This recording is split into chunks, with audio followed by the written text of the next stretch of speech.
आज जिस सच्चाई से हम पर्दा उठाने जा रहे हैं, उसे देखकर केवल देश का लोकतंत्र ही नहीं बल्कि मानवता भी शर्मिंदा होगी। यह कहानी है मेघालय की गारो पहाड़ी जिले के बाघमारा क्षेत्र की, जो बिल्कुल बांग्लादेश बॉर्डर से लगा हुआ भारतीय गांव है।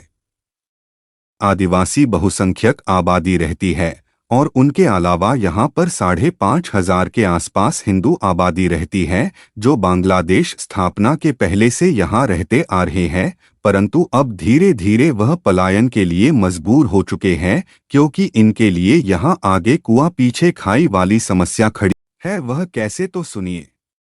यहाँ पर हिंदू समाज की लोगों की मृत्यु हो जाने पर उनके दाह संस्कार के लिए भूमि तक उपलब्ध नहीं है। हालात ऐसे हैं कि अगर किसी की मृत्यु हो जाती है तो हिंदू समाज के लोगों को रात होने का इंतजार करना पड़ता है, ताकि वह शव को चोरी छुपे उसका दाह संस्कार कर सके। ऐसा इसलिए कि पहले जो हिंदुओं का शमशान घाट था, अब वह भूमि बांग्लादेश के हिस्से में चली गई है, जिस पर बांग्लादेश के तरफ से एक सड़क निर्माण हो चुकी है। वही दूसरे तरफ यहाँ भारतीय क्षेत्र में हिंदुओं को शमशान के लिए भूमि उपलब्ध नहीं हो पा रही है, क्योंकि आदिवासी बहुसंख्यक इसका विरोध कर रहे हैं, जिसके कारण राज्य प्रशासन हिंदुओं को शमशान भूमि बनाने की भूमि नहीं दे पा रहा है। इस समस्या को लेकर यहाँ के हिंदू समाज ने कई बार राज्य प्रशासन और राज्य सरकार को आवेदन किया, गुजारिश की, जिसके बदले प्रशासन ने भूमि भी मुहैया करवाई। परंतु जब शमशान का निर्माण का समय आया तो यहाँ के लोकल लोग विरोध में खड़े हो गए।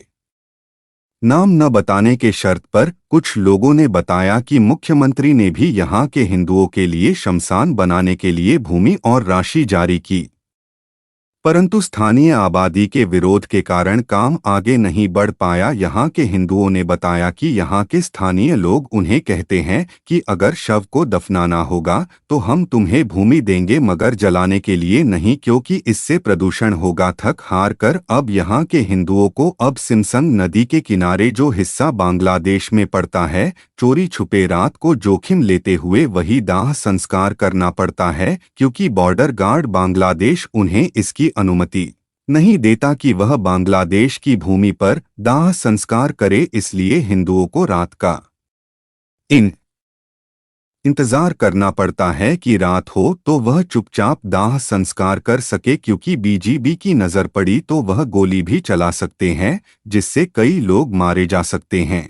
इस तरह की परेशानी से यहाँ की हिंदू आबादी प्रताड़ना झेल रही है। कुछ लोगों ने बताया कि यहाँ के हिंदू आबादी भगवान से यह प्रार्थना करते हैं कि किसी की मृत्यु इस क्षेत्र में न हो, क्योंकि उसके दाह संस्कार के लिए 2 गज भूमि भी यहाँ उपलब्ध नहीं है, वह भी हिंदुस्तान में। यह वह सारे आवेदन की कॉपियां आप देख सकते हैं जो यहाँ के लोगों द्वारा शमशान भूमि के लिए दिए गए थे, और यह वीडियो जो आप देख रहे हैं इसी तरह की एक दाह संस्कार की है। यहाँ के हिंदू कहते हैं कि हिंदुस्तान से ज्यादा तो अगर हम विदेश में रहते तो इतनी तकलीफ नहीं होती जितना हिंदुस्तान में हो रही है। सोचने वाली बात यह है कि कोई भी कानून या धर्म नहीं है जो किसी भी धर्म को उस धर्म के हिसाब से अंतिम संस्कार करने से रोक सके। तो फिर यहाँ कैसा कानून और धर्म चलता है? क्या यहाँ देश की कानून और संविधान का कोई मतलब नहीं और राज्य सरकार इतनी मजबूर है कि उन्हें स्थानीय आबादी के सामने असमर्थ होना पड़े? मगर यह हकीकत है।